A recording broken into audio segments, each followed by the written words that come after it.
Bismillahirrahmanirrahim. Assalamualaikum warahmatullahi wabarakatuh. Waalaikumsalam warahmatullahi wabarakatuh.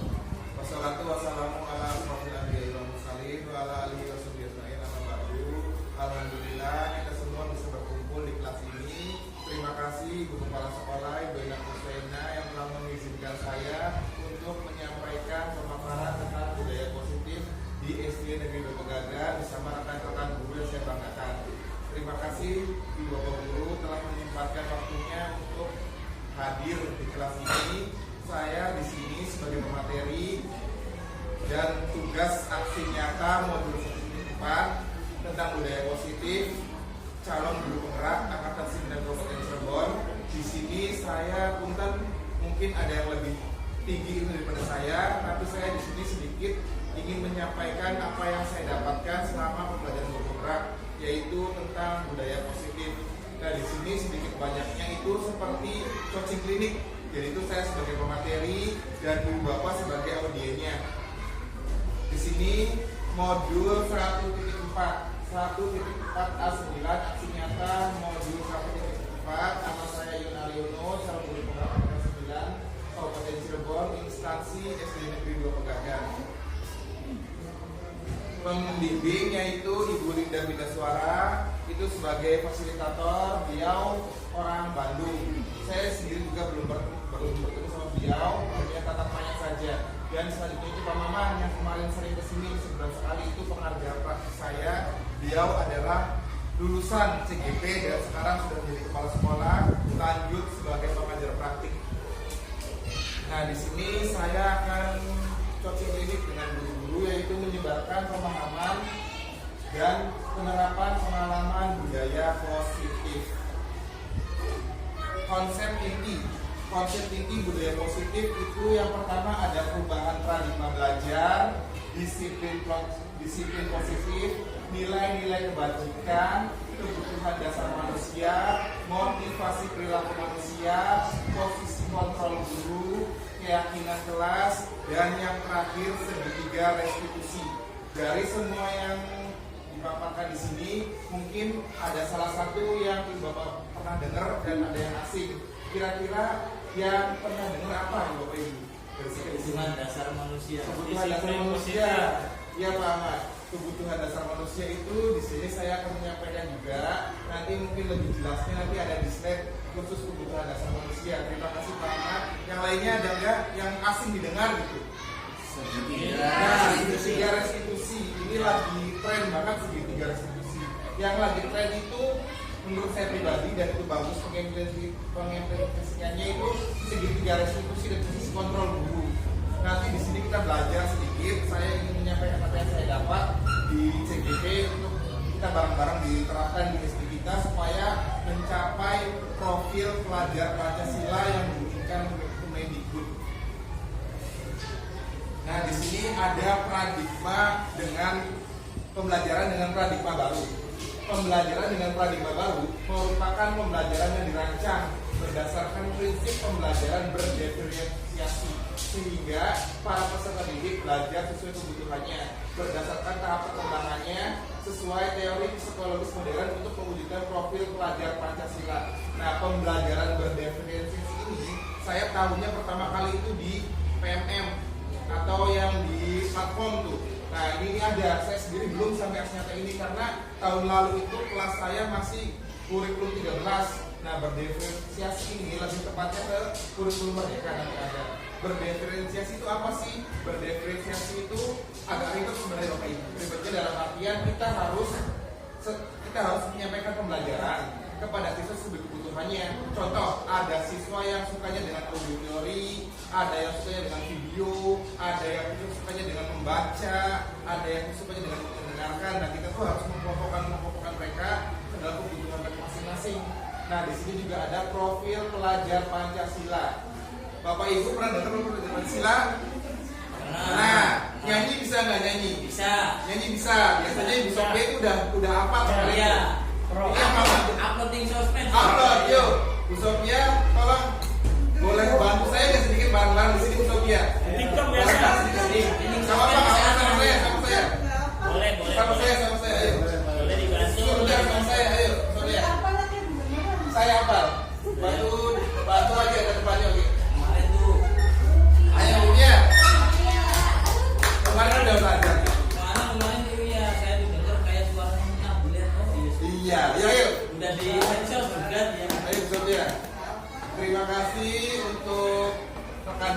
saya, teteh saya di sekolah di Sofia, kita Teteh apa teteh? teteh Oh, teteh. janji profil pelajar Pancasila. Gimana tuh bos? Belajar Pancasila, beriman dan bertakwa pada Tuhan Yang Esa dan berakhlak mulia, berkebinekaan global, gotong royong mandiri, kreatif dan bernalar kritis. Terus udah, terima kasih Bapak Ibu. Terima kasih untuk ya teteh. Nah tadi kita udah nyanyi profil pelajar Pancasila. Sama seperti lagu itu ada beriman dan bertakwa kepada Tuhan Yang Maha Esa dan berakhlak. Alhamdulillah di sini Pak Taslim tiap hari apa kita Jumat. Ngapain Pak Taslim hari Jumat? Ada Yasinan. Yasinan. Agamanya. Tiap hari Jumat ya? Konsisten? Alhamdulillah. Sama jamaah setiap hari. Setiap hari itu sudah masuk ke Tuhan Yang Maha Esa dan beriman dan bertakwa. Berkebinekaan global. Di sini kita ada yang lain agama Pak Taslim? Ada. Ada. Oh di kelasnya Pak Aman. Ada. Julius. Ada Julius. Tapi kita menghargainya. Menghargai alhamdulillah. Terus ada bergotong royong. Contoh bergotong royong apa Bapak Ibu? Contoh di sini. Bikin apa tuh? Yang dimasuk-masukin tuh? Oke, alhamdulillah. Itu gotong royong banget. Dan setelah sudah tercipta Taman Ekobrik, ada lagi proyek baru ya Bu, yang mengisi apa Bu? Namanya Bu? Misi kerangka zona literasi. Itu juga harus bergotong royong. Kalau sendirian, lama nggak Bu? Bikin ekobrik sendirian Bu dengan banyak kayak gitu. Lama. Alhamdulillah kita gerakan murid kita sudah bergotong royong bikin ekobrik sudah jadi tamannya. Dan kreatif. Bapak Ibu kreatif? Iya dong. Partner saya Pak Ahmad kreatif di kelasnya udah bagus, banyak tempelan-tempelan. Terus guru kelas 6A kena 6A 6B juga udah kreatif banget. Iya. Guru olahraganya juga gak kalah kreatif. Bikin bola pakai apa Bang? Kain bekas. Limbah. Keren banget. Terus bernalar kritis. Jadi kita jangan diem aja kayak Pak Bambang tadi. Apa nih yang bisa dimanfaatkan? Kain bekas dimanfaatkan jadi bola, bisa jadi media Pak Bambang. Media lempar bola bisa ya. Yang mana Terus Pak? Saya butuh ya. ada nggak Pak? Ada. Ada. Foto yang mana dikirim ya? Boleh. Soalnya kita mau pemberdayaan Siap, Bu. barang bekas nanti untuk data adimiatan juga. Siap. Mantap Pak Bambang, keren. Dan kita menciptakan siswa yang mandiri. Lalu ditiru. Mana lu? Mandiri dalam arti di sini seperti Pak Bambang. Jadi memanfaatkan media apa aja mandiri. Siswanya suruh diri sendiri Pak Bambang. Bikin sendiri. Bikin sendiri. Sudah, alhamdulillah sudah ada profil pelajar Pancasila di SD kita.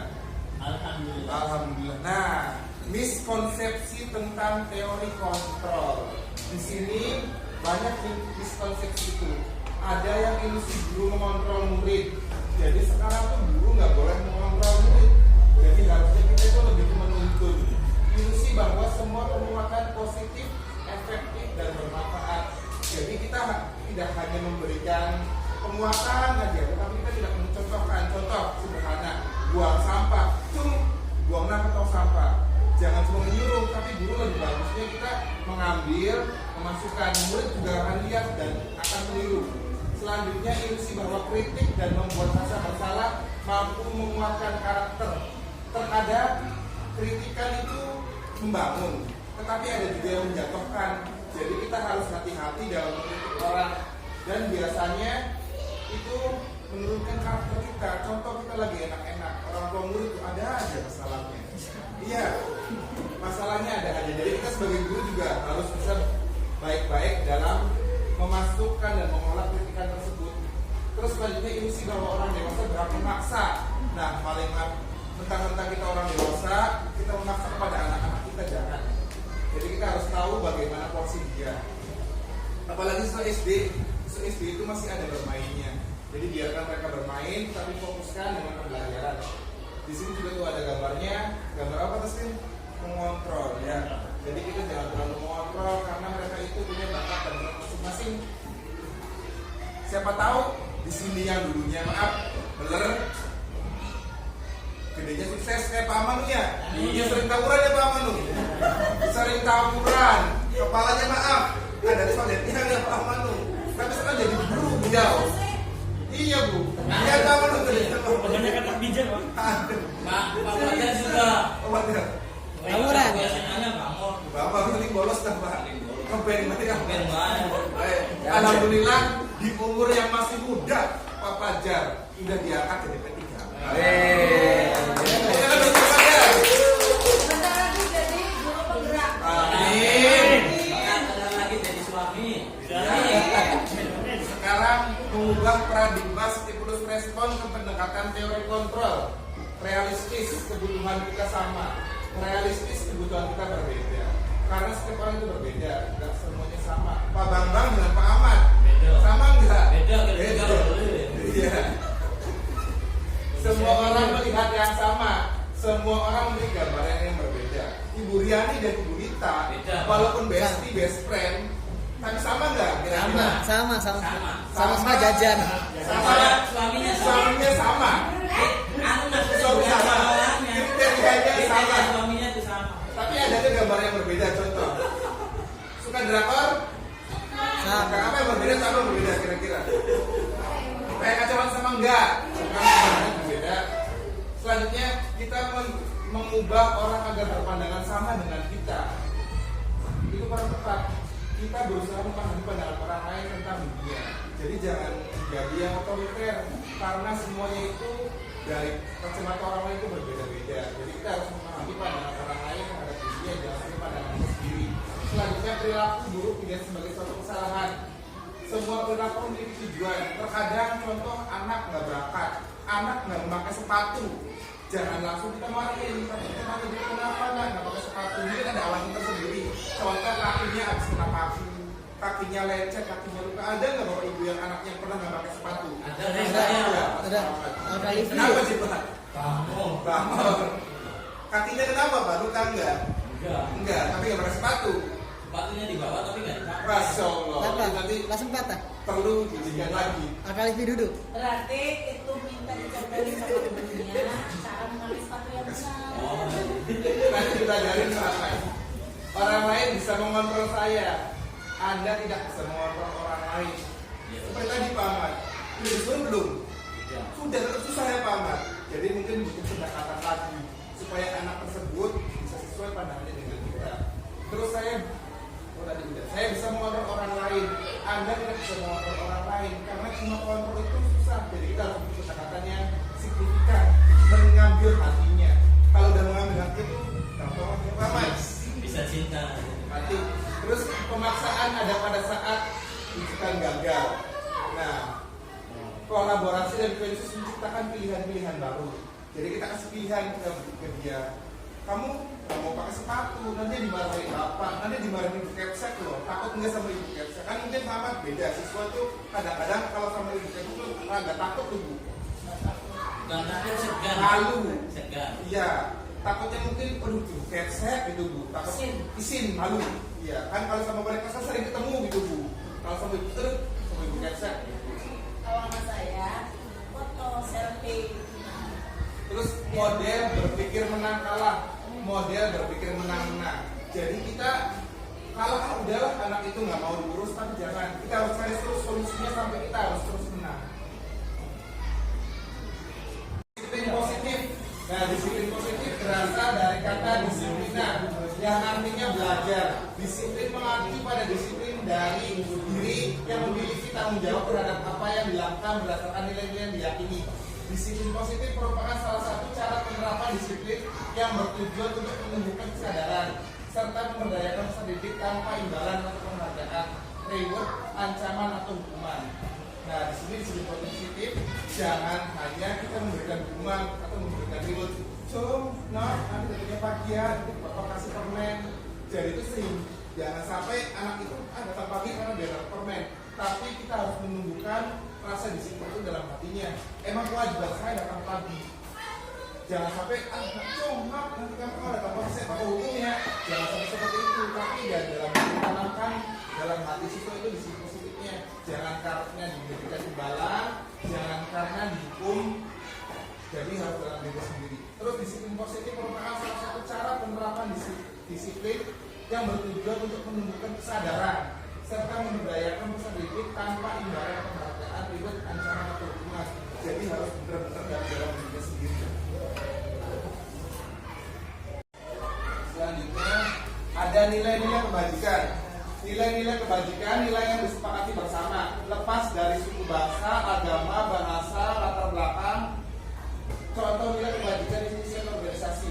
Pertama itu ada profil pelajar Pancasila. Tadi yang nyanyi bareng, ada beriman dan bertakwa kepada Tuhan, akhlak mulia, berkeinginan global, gotong royong, mandiri, kreatif, dan mendalam kritis. Selanjutnya ada ibu.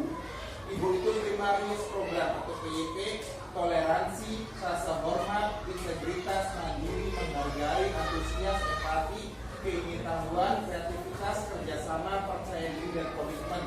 Kadang-kadang di sini pribadi saya sendiri juga kalau berkomitmen itu kadang susah karena mungkin ada sesuatu hal. Contoh misalkan yasinannya patah slip, kadang patah slip ada anaknya sakit, kan harus membimbing. Jadi komitmen kita harus jaga supaya budaya positif itu terus berjalan di istri kita sehingga menciptakan produk Pancasila.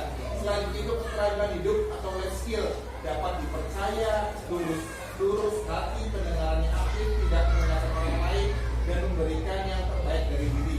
Insya Allah kalau kita memberikan yang terbaik itu jangan kata ibu pas saya honor dulu semangat Pak, kita itu belajar sebagai guru itu bukan hanya lihat materi ya Bu. Insya Allah berkahnya ikut dan alhamdulillah saya dan teman-teman saya itu 7 orang langsung diangkat dari P3K pas pembukaan tahun 2021 itu berkat motivasi dari ibu, berkat doa kita semua dan berkat kita memberikan yang terbaik pada pekerjaan kita. Insya Allah dapat timbal balik yang lebih lagi. Selanjutnya ada kebutuhan dasar manusia. Tadi yang Pak Ahmad bilang, kebutuhan dasar manusia adalah segala sesuatu yang kita lakukan untuk mendapatkan yang kita inginkan. Seluruh tindakan yang kita lakukan memiliki tujuan tertentu, dan semua usaha terbaik yang kita lakukan adalah dalam rangka agar kebutuhan dasar kita terpenuhi dengan baik. Bapak Ibu, profesi kita sebagai profesi menghasilkan apa sih? Profesi menghasilkan apa? Cuan. Cuan itu dapat memenuhi kebutuhan dasar kita. Kita juga sebagai guru mengajar, siswa juga dapat ilmu dari kita. Mereka juga memenuhi kebutuhan dasar mereka itu belajar untuk mendapatkan life skill, untuk mendapatkan ilmu, untuk mendapatkan keterampilan supaya dapat memenuhi kebutuhan dasar manusia tersebut. Anak itu nggak selamanya jadi anak kecil, dia itu generasi penerus bangsa yang nantinya juga akan punya profesi dan memenuhi dasar kebutuhan mereka masing-masing. Selanjutnya ada nilai-nilai kebajikan. Di sini ada bertahan hidup, bertahan hidup. Coba biar kita bareng-bareng aktif. Bu Nita kelihatan nggak? Bertahan hidup. Ada apa aja Bu Nita? Makanan, Terus? pakaian, Terus? tempat tinggal, Terus? keamanan dan Terus? kesehatan. Terima kasih Bu Nita. Jadi misalkan salah satu bertahan hidup ini kita ada yang nggak ada, gimana? Kira-kira Bu Nita? Contoh sakit, enak aja deh. Tidak bisa bertahan. Nantinya izin. Nanti saya masuk Nita. Dipaksa masuk juga tetap tidak bisa. Iya, jadi kita tuh harus memenuhi semua ya. Terima kasih Bu Nita. Selanjutnya Ibu Riani kelihatan? Jangan, oh matanya. Ibu Kaliti kelihatan nggak? Enggak. Pak Taslim. Selanjutnya Pak Taslim. Kasih sayang. Rasa diterima, dipedulikan, berbagi, kerjasama, menjadi bagian dalam kelompok. Pak Haji, misalkan kita ngobrol sama Pak Haji, Pak Hajinya nggak respon obrolan kita, nggak natap kata saya atau yang bola Pak. Gimana Pak Haji perasaan cuek gimana? Saya nggak merasa diterima sama Pak Haji. Jadi kita harus butuh feedback ya. Selain kisah itu rasa diterima, ngobrol nyambung itu termasuk kasih sayang. Selanjutnya penguasaan. Pak Aman Soleha, penguasaan kelihatan? Apa Pak Aman?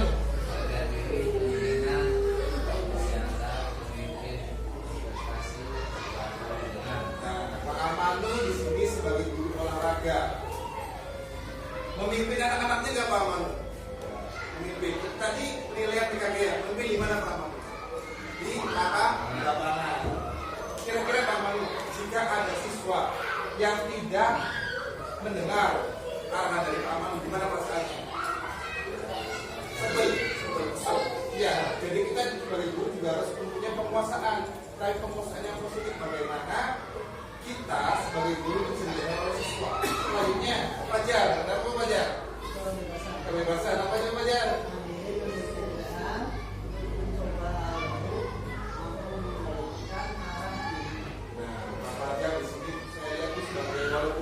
Muda itu guru yang mandiri sekali, yang kreatif, memiliki banyak pilihan. Pak Fajar juga selain jadi guru, ada freelance lainnya Pak Fajar. Bagi Pak Fajar, Pak Fajar musisi. Soalnya nggak nyombong, mungkin pilihan lain, punya bebas tidak menjadi Kontrak dengan kafe. kontrak Pak Aman. Tadi kan sebut saya. Temennya Pak Fajar. Jadi mencoba hal baru juga di sini Pak Fajar. Dia paginya sebagai guru, sore sampai malam ngeband, live akustik keren. Fajar. Calon suami idaman. Kalau suami zaman. Nah, Ibu Rati, kan itu Ibu Rati. Apa Ibu Rati? Kesenangan, bermain apa aja? Apa Ibu Rati? Ibu Rati guru kelas 1, banyak bermainnya Ibu Rati. Menggunakan banyak media. Salah satu kategorinya di Ibu Rati. Ada nggak? Apa Ibu Rati? Ada. Ayo tahu Ibu Rati. Jangan.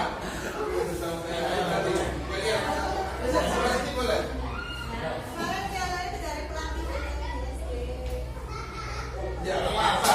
Kita itu ATM, amati, tiru, apa yang muslim? Modifikasi. Boleh, ayo. Apa yang kita buat?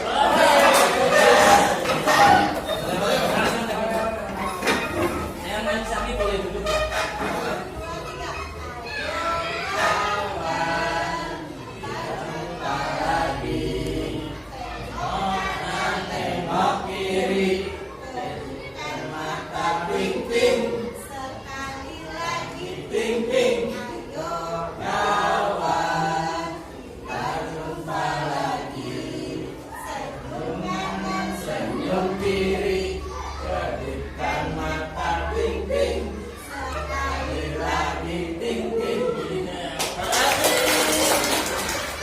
Enaknya, enaknya bermain.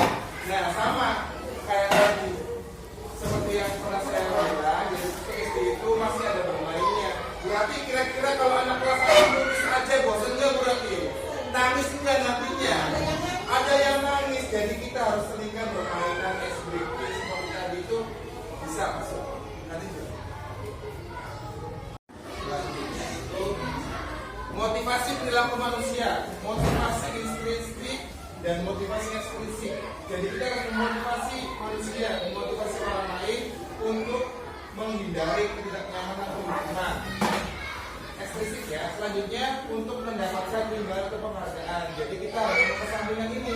Jangan sampai siswa yang kita motivasi untuk melakukan budaya positif itu mengharapkan imbalan atau penghargaan atau menghindari hukuman atau ketidaknyamanan. Jadi harus dari motivasi intrinsik untuk menjadi orang yang mereka inginkan dan menghargai diri sendiri dengan nilai-nilai yang mereka percaya. Selanjutnya motivasi perilaku manusia. Di sini ada hukuman, ada konsekuensi dan restitusi. Hukuman tidak terencana atau tiba-tiba. Dan yang kedua itu murid tahu apa yang akan terjadi atau dilebatkan. Selanjutnya bersifat satu arah. Selanjutnya itu berupa hukuman fisik atau psikis. Nah ini kita harus hindari. Selanjutnya konsekuensi terencana atau disepakati sesuai peraturan. Murid tetap tidak nyaman. Sikap guru selalu memonitor murid. Biasanya kita pakai ini dan ini. Nah setelah saya dapat sedikit ilmu, ada namanya restitusi. Restitusi itu proses menciptakan kondisi bagi murid untuk memperbaiki kesalahan. Proses kolaboratif yang mengajarkan murid untuk mencari solusi sendiri. Itu namanya restitusi Bapak Ibu. Selanjutnya itu ada 5 posisi kontrol guru. Kita harus bisa memakai 5 posisi kontrol Yang pertama penghukum, yang kedua membuat merasa bersalah, ketiga teman, keempat pemantau, dan kelima itu manajer. Posisi 5 kontrol guru pernah dengar nggak Pak Ibu Guru? Pernah, kalau Mbak mungkin di PKG pernah ngomongnya ada ya kayak gini. PPG ada. Ya, PKG juga tadi saya udah sering sama itu juga banyak ilmu-ilmu yang saya dapat dari ibu itu ada posisi kontrol guru. Nah di sini ada contoh penerapan 5 posisi kontrol guru. Contoh kasusnya siswa tidak memakai atribut lengkap saat upacara bendera sebagai penghukum. Hormat pada bendera selama 1 jam. Membuat merasa bersalah. Berapa kali bapak atau ibu harus memberitahukan kamu selalu saja mengecewakan pendapat ibu. Ini kalimatnya sebagai penghukum. Ini hukumannya. Selanjutnya itu sebagai teman. Ayo dong ikuti aturan sekolah. Tolong bantu ibu atau bapak sekali ini ya. Sudah tidak apa-apa, lain kali jangan sampai berbuat seperti ini lagi. Nah ini sebagai teman kalimat seperti ini. Sebagai teman tahu, kamu sudah melanggar peraturan sekolah. Kamu tahu konsekuensinya. Setelah upacara, kamu beri atribut kooperasi dan jangan diulangi lagi. Ini sebagai pemantau. Selanjutnya, ini yang paling bagus dan yang paling dianjurkan sebagai manajer. Apakah kamu tahu kesalahan kamu? Kira-kira bagaimana kamu memperbaiki kesalahan kamu? Jadi kita tanyakan dulu ke siswa yang bermasalah tersebut, ke siswa yang melanggar tersebut, apa kesalahan dia? Dia harus menyadari dulu. Kalau dia tahu sudah sadar kesalahan dia, kita harus bertanya lagi. Pertanyaannya kira-kira memancing dia untuk melakukan atau menyadari kesalahannya dan menemukan solusinya. Kira-kira bagaimana kamu memperbaiki kesalahan kamu? Jadi jangan sampai kita menghukum, jangan sampai kita memberikan hukuman, apalagi suruh upacara, suruh bapak belajar 1 jam. Gimana kira-kira Pak Ahmad kalau pas rumah format 1 jam? Wah, pada marah, orang tuanya pada datang ke sekolah, permisi Kak, anak kita maju. Nanti itu lebih ke kitanya dampaknya. Jadi kita harus memposisikan diri sebagai manajer. Selanjutnya keyakinan kelas. Mengapa keyakinan kelas? Mengapa bukan peraturan kelas? Di sini kita sedikit bahas. Pembentukan keyakinan kelas bersifat abstrak, berupa pertanyaan universal, dibuat dalam pernyataan positif sedikit saja agar mudah diingat, sesuai dengan kondisi kelas dan sekolah sehingga mudah diterapkan.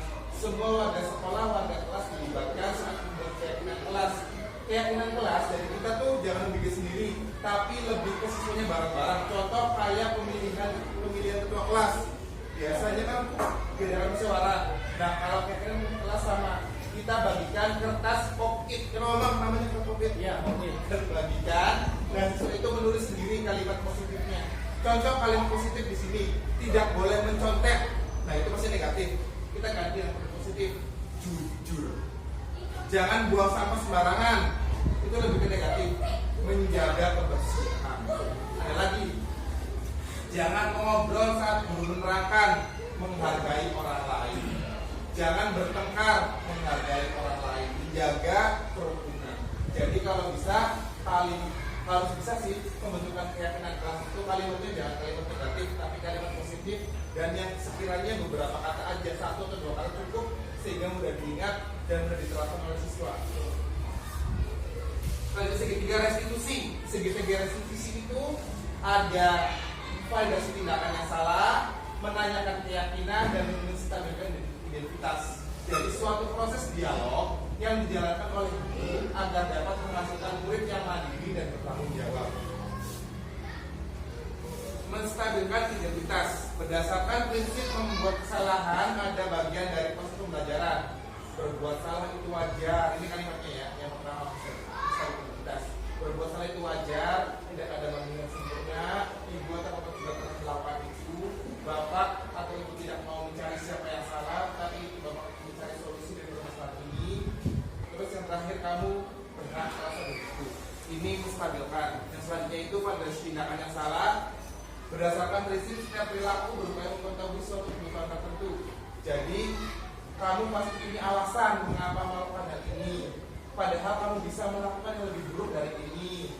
Kamu patut bangga karena telah melindungi sesuatu yang penting buatmu. Kamu melakukannya karena mempertahankan sesuatu yang penting bagimu. Ini pada tindakan yang salah. Selanjutnya terakhir, menanyakan keyakinan. berdasarkan prinsip teori kontrol bahwa dasarnya kita termotivasi secara intrinsik.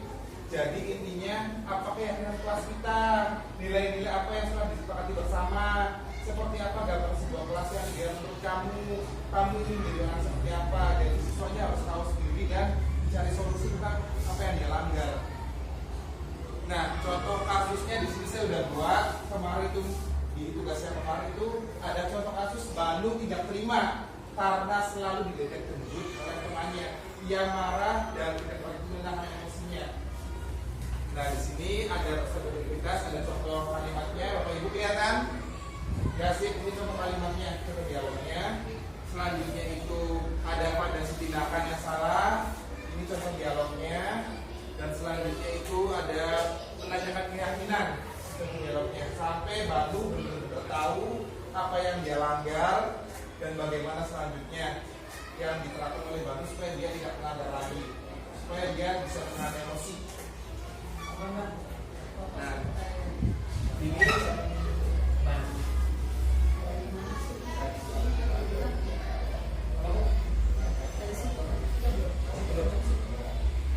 jadi kita melakukan dialog dengan anak tersebut sehingga anak tersebut itu merasa tahu apa yang dia langgar dan bagaimana solusi kedepannya supaya dia tidak melanggar sesuatu yang dia langgar tadi. Jadi kita harus melakukan restitusi itu percakapan dua arah dengan anak yang bermasalah tersebut. Nah, alhamdulillah sudah sampai di akhir penghujung acara di penutup. Bapak Ibu, dalam penerapan program disiplin positif hendaknya guru memiliki standar kepribadian, keprofesional, dan sosial yang baik di mana guru mampu merefleksikan dirinya dalam posisi kontrol saat ini.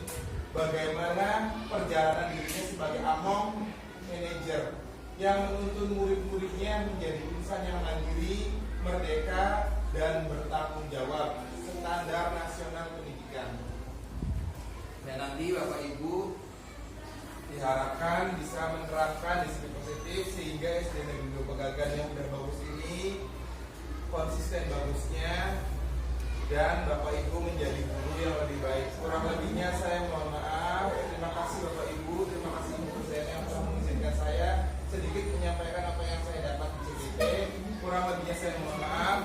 Bila bisa bilhaq, fastaghfirul khairat. Wassalamualaikum warahmatullahi wabarakatuh. Waalaikumsalam.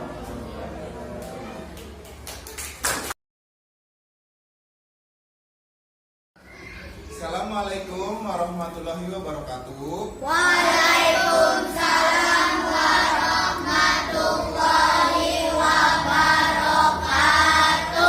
Kali ini kita akan membuat keyakinan kelas bareng-bareng. Apa sih keyakinan kelas itu? Keyakinan kelas itu mirip-mirip dengan peraturan kelas. Tapi kalau peraturan kelas biasanya dibuat satu arah, payun aja yang buat. Nah, kita pengennya kesepakatan bersama, keyakinan kelas atau kesepakatan kelas dari bersama. Nah, di sini Pak Yon bikin judulnya membuat keyakinan kelas 5B. Mau bikin keyakinan kelas bareng-bareng? Nanti keyakinan kelas itu berisikan kata-kata yang diyakini bersama, yang disepakati bersama. Contoh, kamu tidak boleh membuang sampah sembarangan, tidak boleh mengotori kelas. Kira-kira kalimat positifnya bagaimana?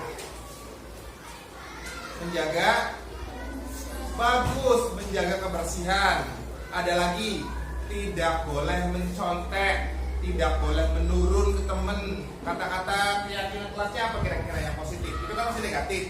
Tidak boleh nyontek, dilarang nyontek. Kata-kata positifnya apa? Jujur, mantap. Terus apa lagi tadi tuh?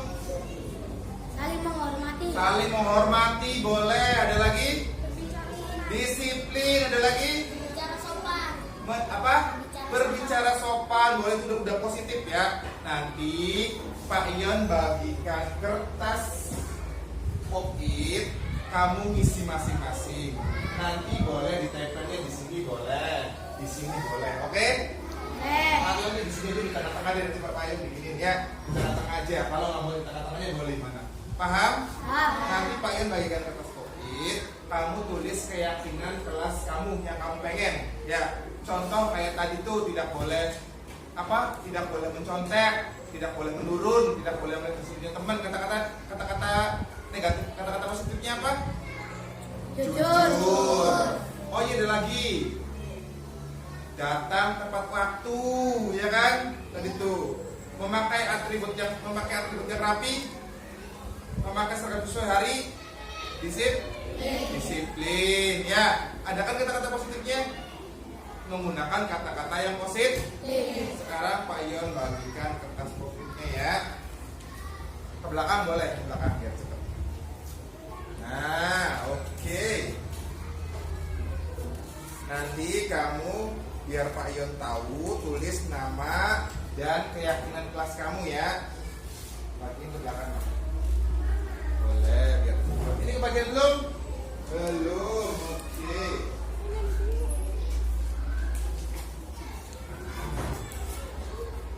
Ini bagian belum?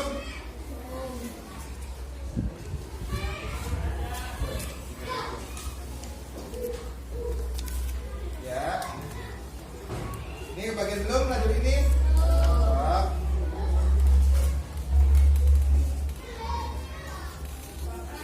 Ada yang belum bagian?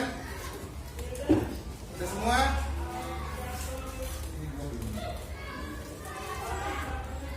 Udah kebagian semua anak-anak? Nah, nanti yang lengket yang di atas, di sini tulis nama, ya. Tulis nama kamu, nama lengkap di bawahnya, keyakinan kelas apa yang kamu pengen. Oke? Nah, sok nanti tempel di sini. Oh, tempel. Ya, paham? Sok ditulis dulu.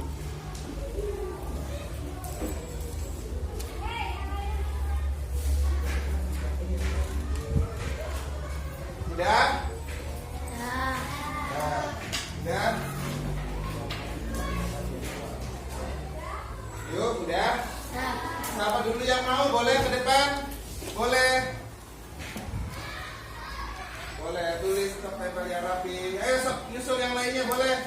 Cepetan, boleh. Boleh yang rapi ya, boleh duduk. Yang rapi, mantap. Sok, jangan berebut, kalau udah duduk. Kalau udah langsung duduk.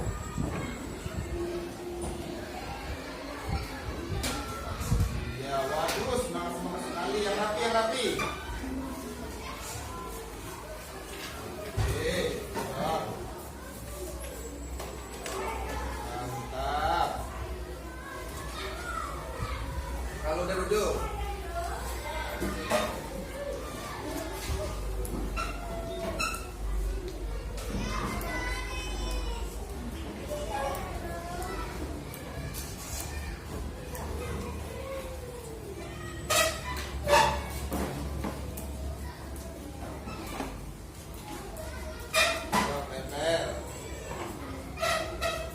Sudah semua? Sudah nempel semua? Ini udah nempel semua? Ini keyakinan kelas yang kamu pengen. Lintah, saling menghormati, betul. Kita tahu di sini ya, saling menghormati ya. Saling menghormati. Ada lagi nih, apa nih? Aduh. Oh, ada desainnya. Ini apa ini? Menjaga kebersihan, Nauren, boleh. Nauren itu balik ya.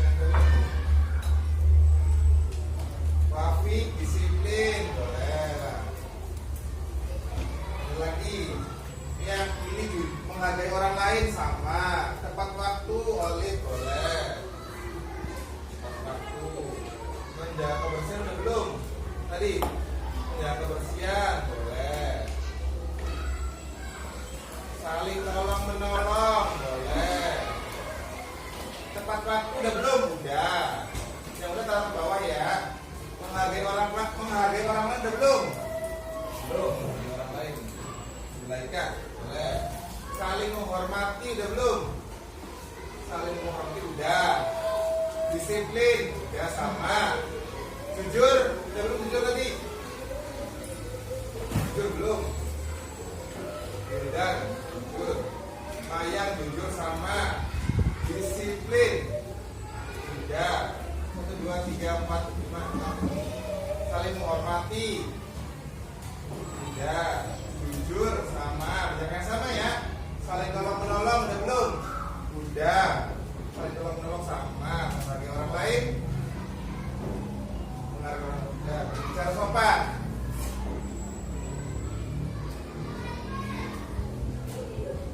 Jujur, tidak mencontek tadi boleh. 1, 2, 3, 4, 5, 6, 1. Berarti kesempatan kita jujur. Setuju? Setuju. Oke. Saling menghormati. Setuju. Setuju. Disiplin. Setuju. Setuju. Tepat waktu. Setuju.